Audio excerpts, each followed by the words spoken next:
Hey everybody, welcome back to Your Full Crew. I'm Dawn Zoldi, one of your hosts, and I want to say belated Happy New Year. This is our first full crew of the year, and we are going to be doing these every other week in 2023. Mike, over to you. Yeah, nice to see you all again. We've got an exciting episode. We're going to be talking about Hyundai launching Supernal. We're going to be talking about a huge corridor in the UK for called the Drone Superhighway. We're going to be talking about U.S. parts being found in Iranian attack drones. And finally, we're going to be finishing the episode off with the $414 million slap to the face that the EU has given Facebook Meta. We've got some great guests to talk about these things today, including our first guest that we're going to call out, Jasmine LeFlore. So, Jasmine, tell us a little bit about yourself. Good morning, good afternoon. Thank you for having me. I am excited to be here.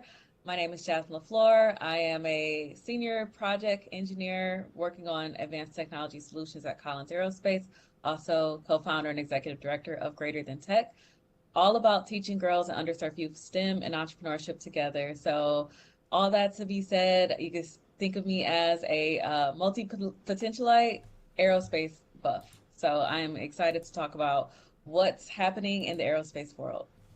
Well, we're excited to have you again because we've already had you on our sister show, Donna Drones. And we also have Stuart Smith, who, legend has it, broke his leg and still showed up to the show today. So, Stuart, tell us a little bit about ourselves. And if you want, you could share your recent war story.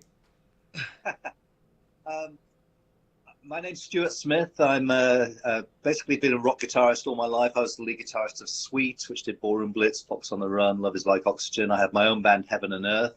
I'm also the CEO of the Droning Company, and I'm a specialist reserve police officer with the LAPD, working for ICAT, which is the Internet Crimes Against Children, which is we go around arresting pedophiles, human traffickers, and child molesters, and that kind of thing. And I broke my foot jumping over a 6 foot wall. So there you go. Well, thank you for showing up. We appreciate you pulling it out at the last minute for us. We've got some cool stuff to talk about today. We're going to start with Jasmine's article, which is about Hyundai launching Supernal, which is an AAM kind of project. Jasmine, you want to take a deep dive into this?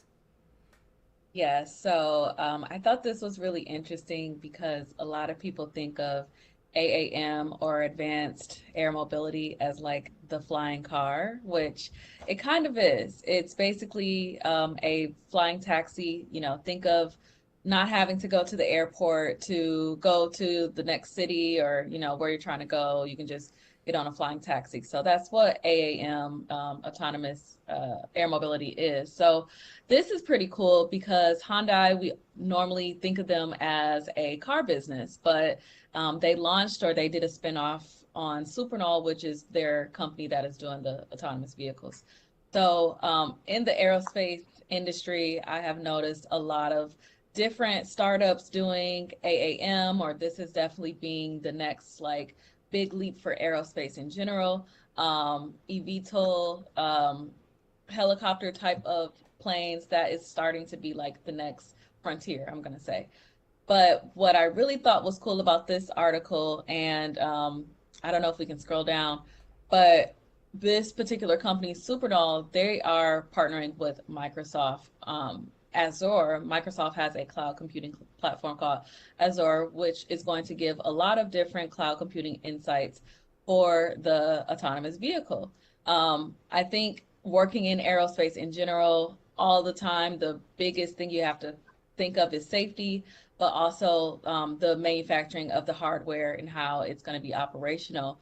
So I thought it was a really cool spin or really cool early adoption or early technology innovation, seeing that they're already using software to help develop their AAM. So with the Azure, Microsoft has a simulation where it can be used for drones, it can be used for AAM, but it's basically a simulator that tells the pilot or the vehicle which way to go, and the insights live. So if there's a tree, if there's something that's in the way, like it's going to ping them and it's going to provide some type of insight. But also this is kind of like more data that's being put together live that could be helping the future type of the next innovation or next iteration of that plane. So it's almost like data is being used constantly. It's being embedded in the earlier stages of this plane or this vehicle, but then it's like nobody really thinks about Microsoft when it comes to flying vehicles right away. So I think this is also a really cool like positioning statement where we think of Microsoft as Microsoft Word, Microsoft, Excel, but this really puts them in a totally different lane, as well as Hyundai as well, because we think of Hyundai just cars. And I think when it comes to like new companies working together on a very ambitious project, it really changes our consumer lens on who these companies are, what they represent, and what their mission is really about. So I just thought it was very interesting to see these different collaborators, but on more of a software level that is pretty inventive. Yeah, and software is infrastructure. So, Stuart, what are your takes on this? Flying cars, as far as I can see, I mean, in the predictions from for the despite the financial predictions that flying cars and flying taxis are going to outpace even military spending on drones in the next 10 years. It seems like everybody who's got a design for a flying car on a napkin, you've got people like Uber, Google, and everybody, Amazon, throwing hundreds of millions of dollars at them. We've run quite a few articles on the droning company about the flying car phenomenon, and it's just the traction we get is incredible. Everyone's very interested in it. It's going to be kind of exciting when you call up an Uber and it lands in your backyard or in the street in front, and you fly to the airport. Yeah, let me actually talk a little bit about where Microsoft comes from on this, because I think it's underappreciated what they do in terms of simulation, because most of us have experienced it, or if you grew up in the 90s, you did, through their flight simulator.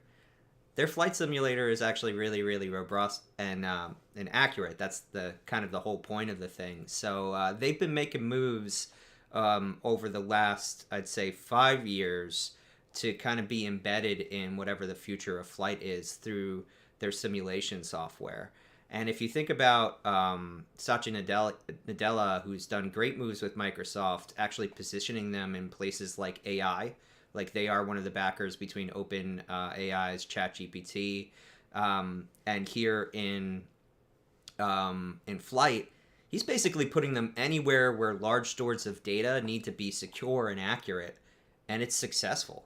So I think if Hyundai was looking for a good backer for their project, who knows how far it will go, they definitely teamed up with a good team at Microsoft. So Dom, what were you going to say? I saw you. Yeah, I want to kind of expand on this topic because what I'm seeing are really interesting partnerships. So here you've got Supernal from Hyundai, right? An automaker with Microsoft known for their software.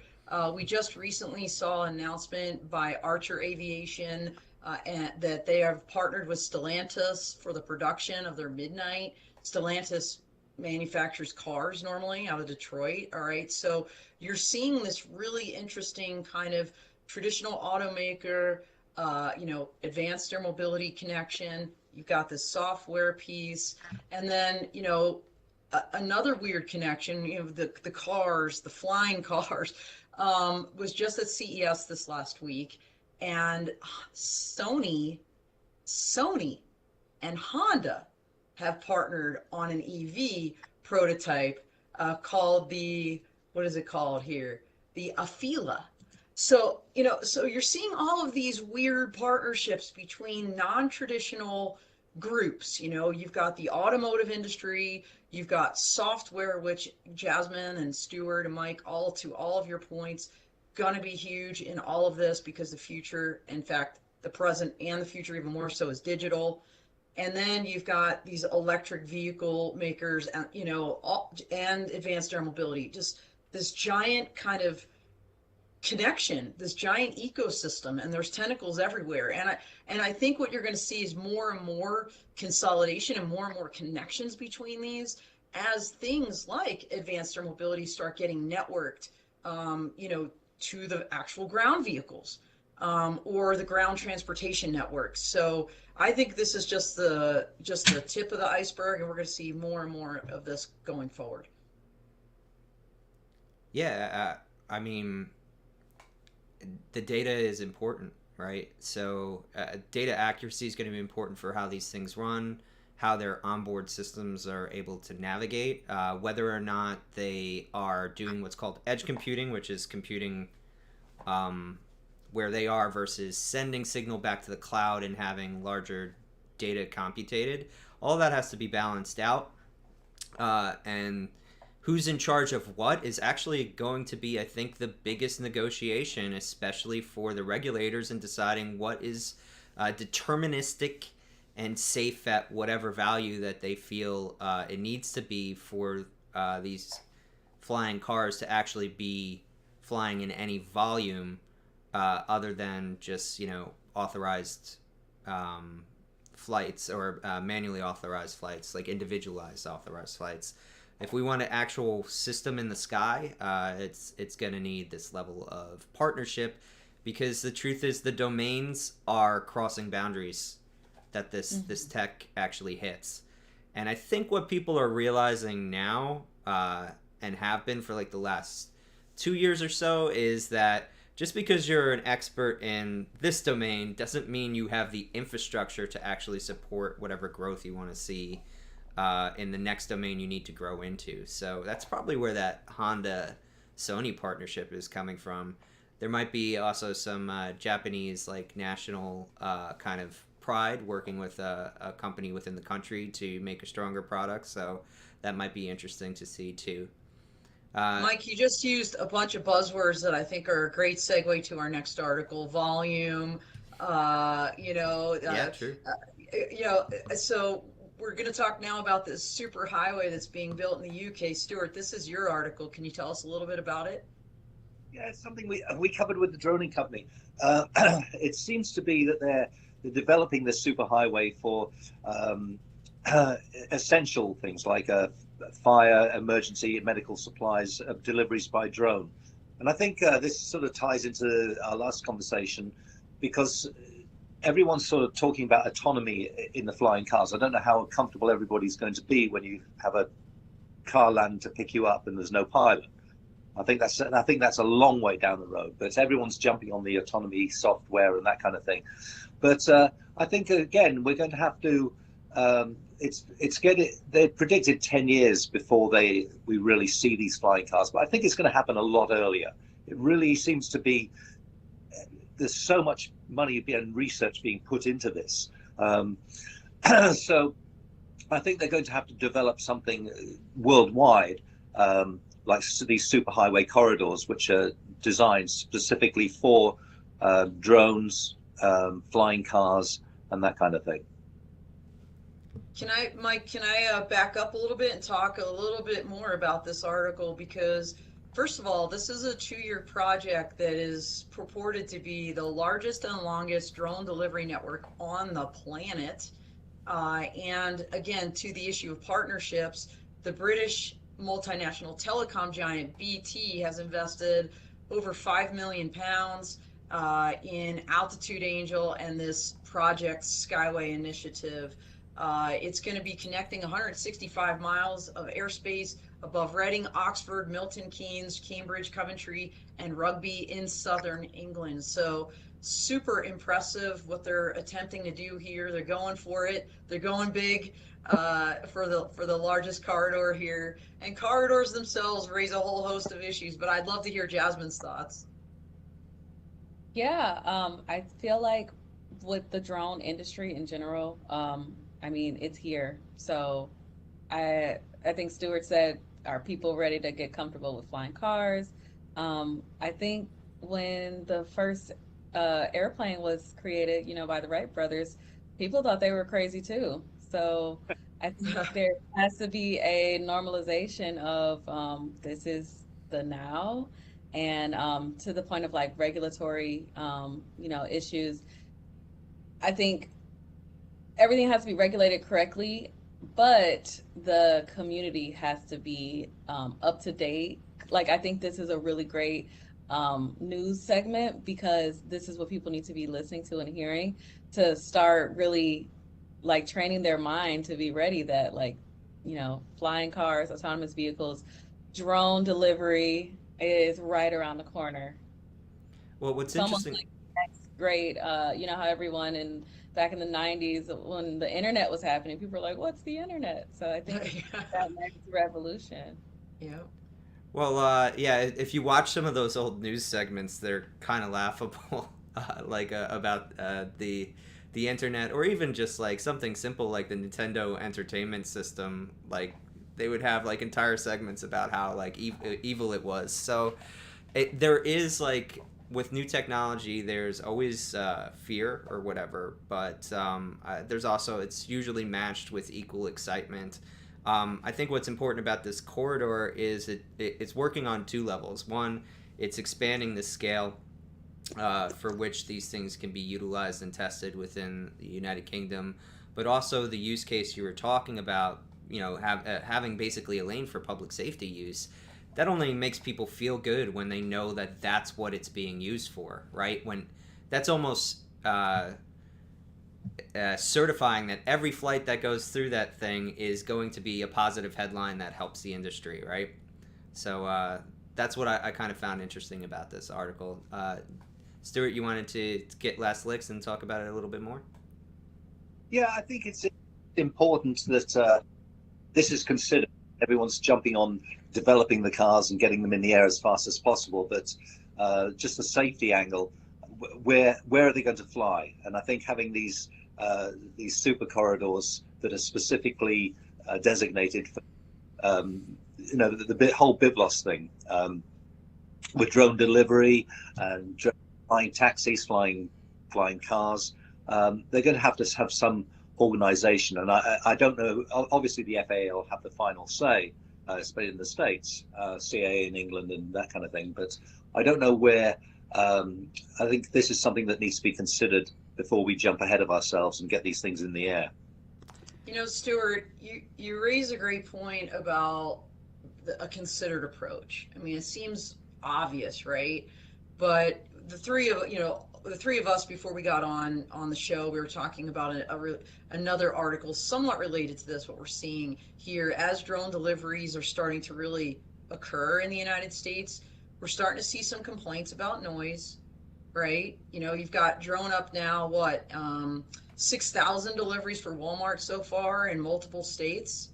And in Arizona, there's just, I think it was the article last week talking about the Glendale, Arizona residents complaining about the noise, sounds like a beehive. So this really raises the issue of, where should these drones be flying?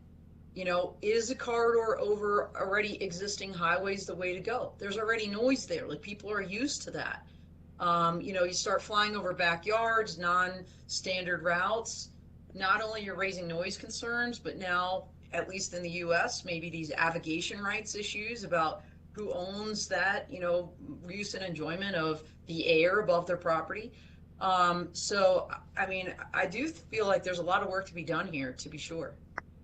Yeah, I think with it's like we did an article recently on a drone made by a company called Beluga, and they were studying how an owl wings fly, and they made the drone like about a third quieter than most. Like with any technology, you're going to have the drones are going to be quieter. It's going to happen. It's just a matter of time. Yeah, and noise cancellation I think is going to be important. And then also we're looking, if we're talking about electric lift vehicles, they're already vibrating at a different frequency than a traditional helicopter. It's less whoop whoop and more dee dee dee dee dee, which actually is easier to. Wait, I want to hear that again, Mike. Do that again. You'll have to watch the tape. But which that higher frequency actually. It's not going to travel as far, right? So there might be, you're able to fly a little bit higher and it's negating whatever the public nuisance issue would be, versus if you were to fly that same route with a helicopter. So that's also an interesting kind of twist to the story there. The technology is going to be different, and if we know this is a focus, and if that's the only barrier, if sound is the barrier, I think that companies will work on it, and where there's a will, there's a way there. I just want to bring up a comment from Christopher Jenseth. He's talking about our last segment with the partnership from non-traditional companies into the space. It's great news and hopefully puts pressure on the FAA to get their act together. Yes, more pressure doesn't hurt, because they have limited hands there, and the more that they know it's important, the more they'll focus on it. So, well said, yeah. Yeah, we're going to take a quick break just to thank our sponsors. So, we are adding True Weather to the bunch. Again, second time sponsorship. Thank you so much for True Weather for sponsoring the show. Tulsa Innovation Labs, Skydio, and Airspace Link. With their support, we've been able to launch this show and continue on into 2023. Also want to thank the audience, especially Chris, for talking out right now. We appreciate the comments, and your viewership is what fuels the fire here. So we've got a great article coming up, this one from Dawn, and this is hitting on kind of a thesis you've been kind of getting at for a while now about the new nature of war, and how U.S. companies are kind of in the gray zone a lot more than they used to be. So, you want to talk about it, Dawn? Yeah, absolutely. This is a little bit of a twist on what we've been talking about before, and I'm going to get to that in a second. But this article talks about how parts made by more than a dozen U.S. and not just U.S., but other Western companies were found inside a single Iranian drone, according to a Ukrainian intelligence assessment. And so the twist I see on this is we've been talking a lot about commercial drones being employed very prolifically in the Ukraine, Russia. I guess we could call it a war now. Putin did. He started it. So I guess if he's going to call it that, we can call it that.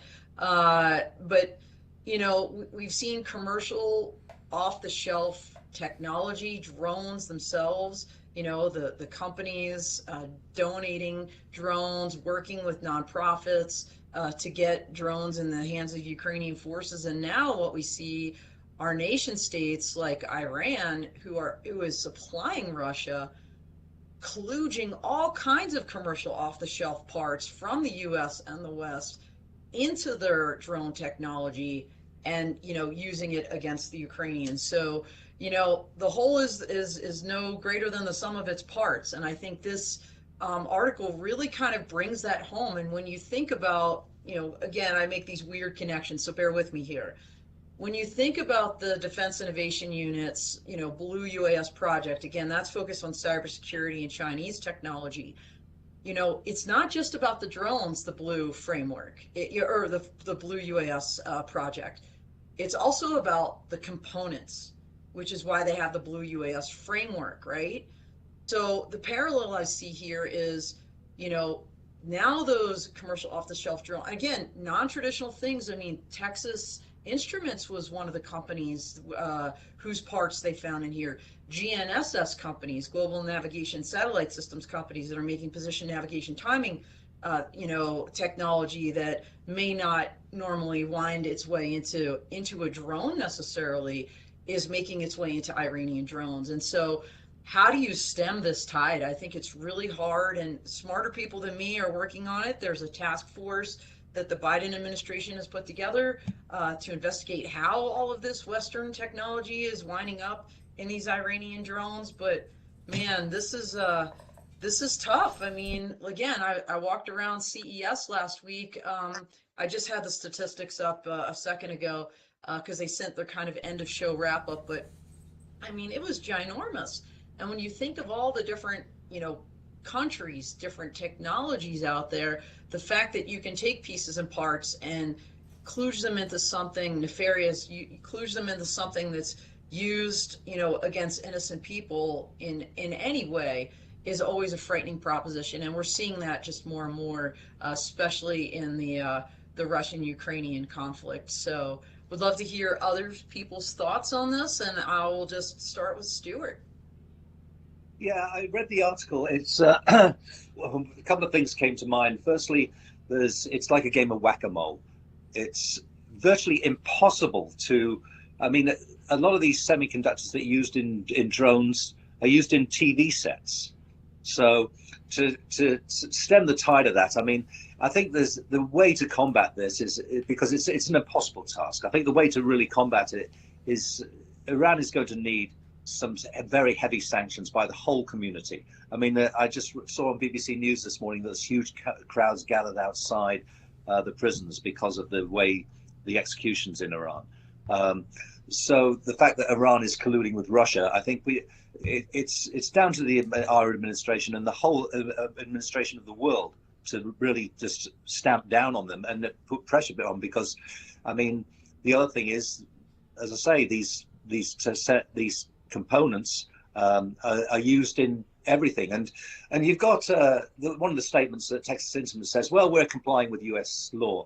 Yeah, they are, but there's they know where some of these things are going, and it's the moral ground. They have to take the moral ground and say, yeah, we're complying with US law, but we need to do more. Well said, well said. Jasmine. Yeah, I would, again, well said, but also looking at the article, and I like how you mentioned the whack-a-mole aspect of this, but even going a little deeper to the article and seeing the quote, why do smugglers like diamonds? And he says, because they're small, lightweight, and worth a ton of money, similar to the computer properties or computer chip properties. So I feel like that kind of analogy really makes it tough and difficult to see how to have a actual solution for this. And there's so many parties that are impacted where it is whack-a-mole. It is, who did it first? Root cause. Where did it start? And do we need to develop another technology to help get this technology back in, in a positive light? So it's just so many moving parts where I feel like it's a very dense topic to really try to control, I guess. So to the point of sanctions, I mean, I guess that's like the normal start, but I have no idea how this is going to wrap up. And I'm very curious, Dawn, to see some additional articles similar to this on like what's the next step, because it is a little, I don't know, it's not a good feeling.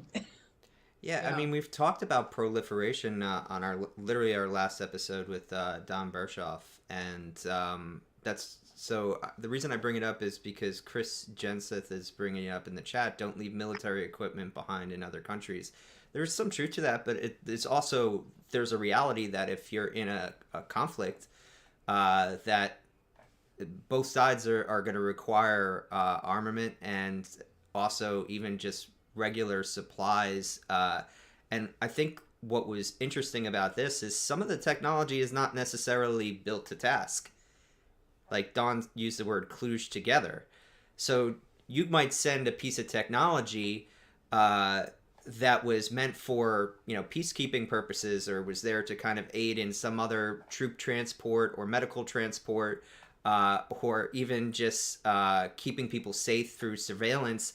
And that technology now gets ripped out and used for another thing. It's very easy to transfer a camera from a weapon system to or from a non-weapon system to a weapon system. In fact, the gimbals are increasingly, the hardware for them is becoming standardized. So that's kind of your diamond analogy, or from the article, the fact that you seized on that. I think that's very important to kind of understand the dynamics of it.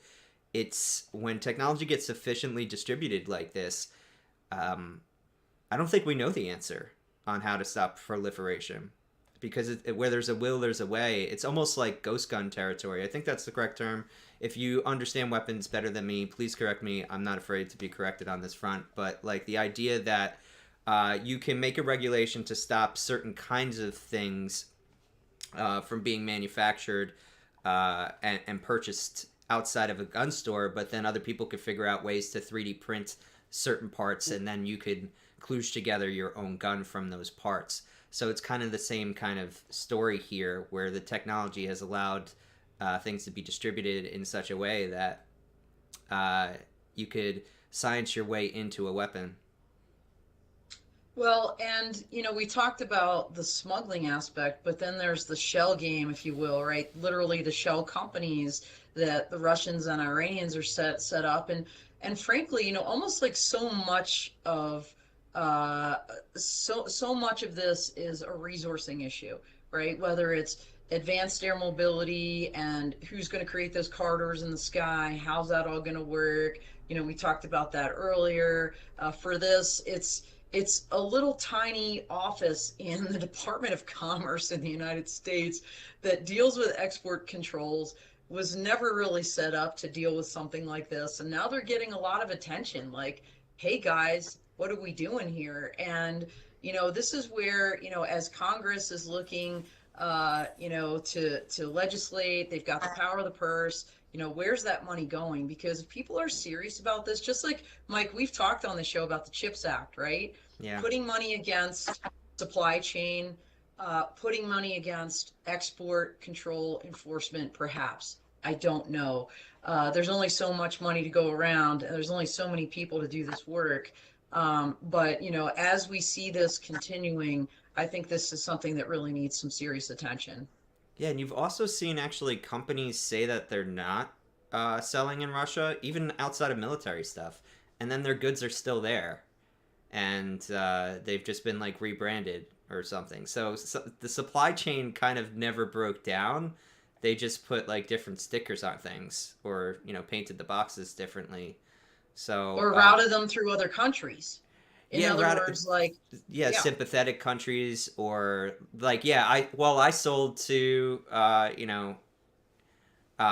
wherever, let's say India, and then India sold to this neighbor, and that neighbor then sold into Russia, but like they established that chain and everybody profited from it. So how do you stop that when the world is global, the logistics are global, and basically you could set up a network like that over the internet? I don't know.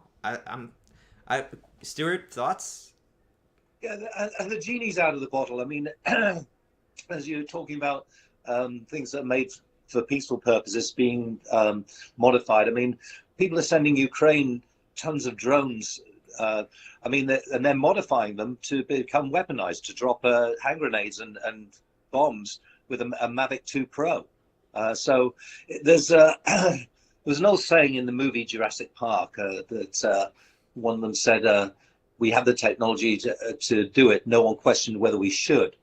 But the genie is out, and the only thing that's going to make a difference is really you can't stop someone semiconductor that's used in a car and putting it in a military drone. So you can't stop that. The only way to really do this effectively is to put full sanctions on companies that support invasions like Russia.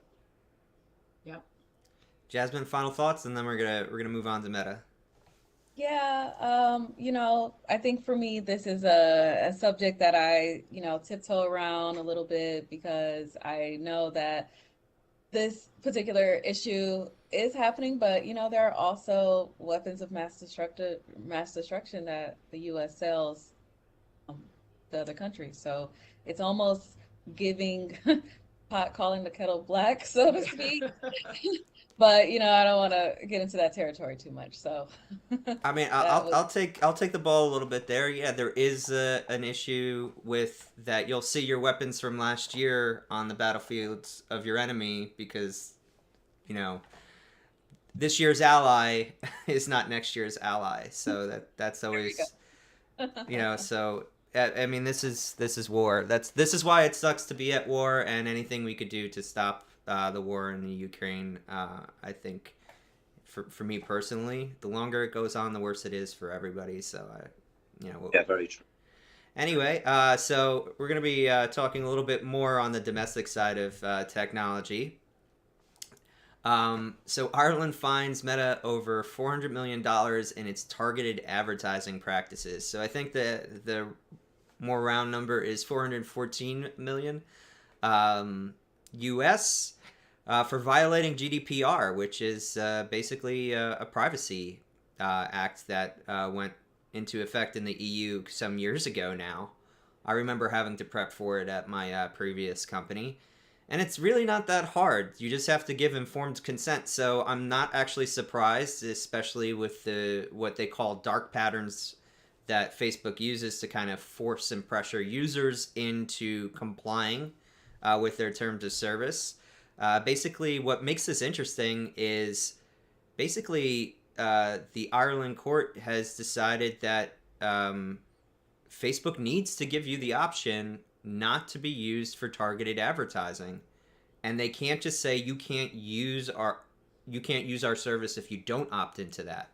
So that's something that's new, and I think that affects not only Facebook, but it does affect basically any ads based service. Facebook and Google being the largest here, but it might actually dictate the way that Apple at least can serve you ads on their new ad program on phones.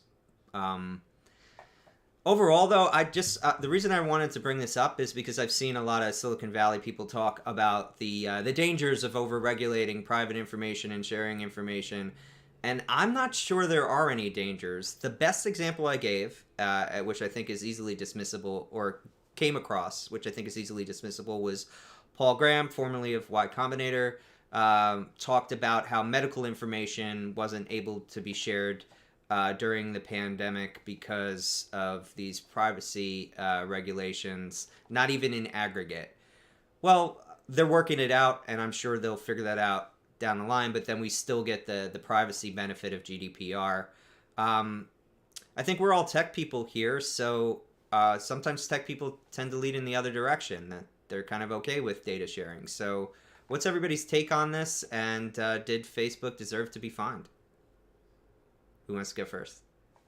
I would love to go first, honestly, because I love that Ireland did this. I love that the GDPR has this kind of right to anonymity. I think that's kind of dovetails into this ruling, this idea that, again, to use the technical term kludge, Facebook is grabbing information off of, what you post, kludging it together, and then targeting ads, at you. And it's overwhelming. I mean, Meta, Facebook, I'm just going to use these They're still interchangeably. Facebook. I know Okay. they changed their name, but they also took over Instagram as well. And the amount of ads that are in there, like, ridiculous. And I will just be brutally honest here. It was like right after, it was like New Year's Day, and I'm on my phone, and I must have had like 200 ads for middle-aged women weight loss. And I'm like, are you kidding me right now? I was like ready to kill somebody. I'm like, if I see one more of these freaking ads, like, seriously, and they were just like ridiculous, right? Like, oh, you don't need to work out, take this pill, or whatever it was. It was just totally stupid. And I would love to opt out. Just like, think about the robocalls, right? That's something the FCC in the United States has been beating back for years. But you have the ability to opt out of those robocalls, right? There's a way you can do that. Same with just your email, whether it's a newsletter or whatever, you can say unsubscribe. So I don't see this as being anything different, honestly. And I love the trend. I hope we see more of it, honestly. Anybody want to take next take? Jasmine? Yeah, I'd second that. I think it's, similar to, I think Stuart said it, the genie's out of the bottle, where it's one of these things that's so, like, big that, Don mentioned Instagram, like, it's happening everywhere. It's happening on LinkedIn, it's happening on Twitter, it's happening on every platform that, they say if you're not paying for it, you're the data. So for Facebook, for Meta, they really have capitalized on that. And I like that Ireland was able to push back, or is pushing back, but because they're so integrated in everyday life, including, all these other software platforms, is this going to be a trend for other, countries, or has everyone said this is just how it is? And oh, by the way, on the other side, as a user, I'm on TikTok a lot. I see people, they're becoming these, they call it UGC, content creator, universal content creator. So people are now starting to leverage, okay, I can get paid to make ads for people. I can make content and I can help Meta, with these ads. So it's almost like now the people are leveraging this data game and capitalizing on it as well. So it's almost like, which side do you want to be on? Are you going to leverage it, or are you going to push back and start unsubscribing from things? But regardless, I think it's something that's going to, we're going to keep seeing data privacy issues. Stuart?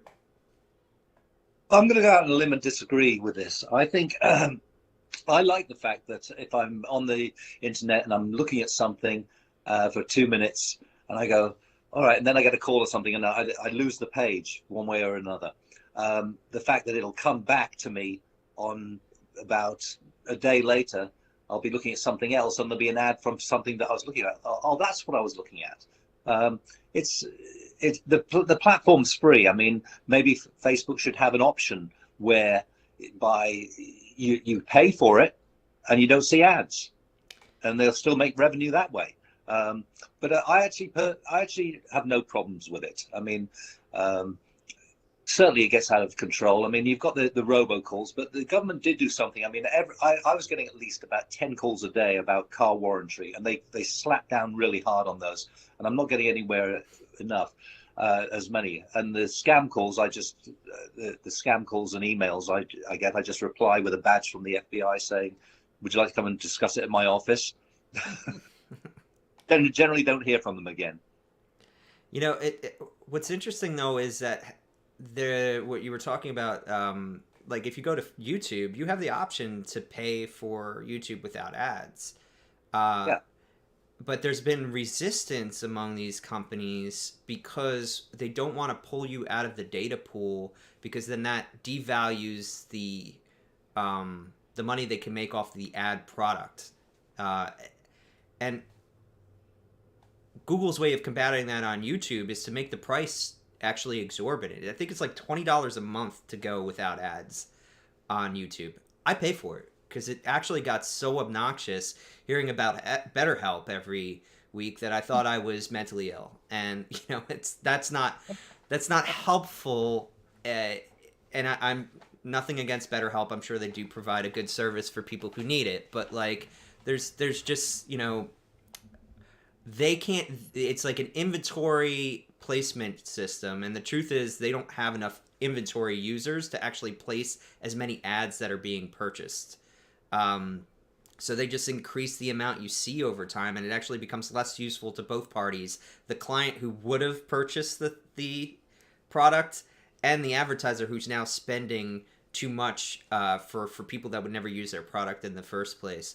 But I think the most important thing about this is actually just having the option to opt out. And Facebook needs to grow up a little bit in the sense that they only want to work on the old system without providing any new option. And I think people just want the option. Most people don't even take it, so just provide it. I just maybe there's a middle ground too, the all versus nothing. Maybe there's just a limit, right? So you're scrolling and I'm seeing my friends' pictures, for example, on Instagram, my personal account, not my business one, and then I get through 5 and then it's like 50 ads, and until I can see the next. It's like, come on, man. Like maybe there's just a reasonable middle ground. But I think the issue here, of course, is not just the ads in general. Like, okay, it's one thing just to have a random ad. Like we have 4 sponsors that we've been talking about today, right? That's fine. But it's targeting, it's grabbing information about you, private information about you. And in this case, when the example I gave of the weight loss, right, is like my age. Like they're targeting my age, they're targeting my gender, because they were all geared towards middle age. When like it's very targeted using private information, but they're like, oh, well, you put it on here. Well, I don't know. I just feel Well, like there's a middle ground. It doesn't necessarily have to be all versus nothing. I'll push back on that a little bit, Dawn, because truthfully, they're not that accurate. You'd be surprised what little signal they could use to derive that answer about you, right? So, like, yeah, your age, they could actually surmise that from your cookie history with less than 3 sites. And they might be Mm. wrong actually 80% of the time, but to an advertiser, if you're right 20% of the time, I want to serve that ad 1/5 of the time that I possibly can to the right user. And I'll just eat the 80% loss as long as the cost of my product and placement of those ads is, or the money I make back from my product is higher than what I will pay for those wasted ad placements. And I think that's the story that doesn't get told here a lot. Is they're selling a lot of your data it's just not even useful at the level that they pretend it's useful. Mm-hmm. Because then that would undermine their entire business model to say that. And for what? We're not getting as much out of it anymore. The banner blindness, as somebody who used to buy this advertising, is so high that I don't even waste time on it anymore. I create shows like this, and I think traditional advertising works just fine, actually. Because you're buying the context, right? So, like, if we went to, a metal music website, and I see an ad for diapers because I'm in the age bracket, and they know I just got married because I went to some wedding site or whatever, and they're trying to, preempt the baby, I'm not going to be happy. But if they show me a new album from, one of my favorite From Stuart, musicians, from from Stuart's Stuart, band. then I'm gonna be hitting the buy button because the context is there. I went to the site, the rock site for that music, and now the context makes sense. So direct buy advertising actually never got outdone by programmatic advertising, no matter how much data they have about you. And I think GDPR is just providing an avenue for users to opt out, and I think the avenue to opt out needs to be there. And yeah, if ads are what's necessary to run a system, I'm okay with that. I just have to be able to opt out, and I'll pay you if you don't want to give that to me for free if I opt out. Yeah, there's Mike, something Dawn brought up, which was you can unsubscribe to emails because there's certain companies I was getting twice a day. So I'd get fed up with it. I'd hit unsubscribe, and it would take me to a site saying, "Well, do you still want to get it once a week?" So if we had an option where, yeah, I don't want it how do you say it? So on such a regular basis, and I only want to see ads from things I've actually looked at, as opposed to things that target my age group or my profession. yeah. Yeah, all of that should be there, and I think honestly it could improve your ad experience. In general, they're gonna do a better job of knowing you than you. Actually, it's like what do they call that in science? Like double blind experiment versus like if you know that you're being observed, you will answer differently. So, Yeah.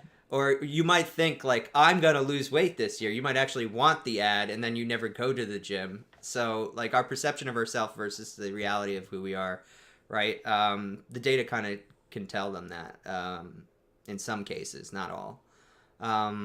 But yeah, just having the option. I think there just needs to be options. That's all. It's not that big of a deal.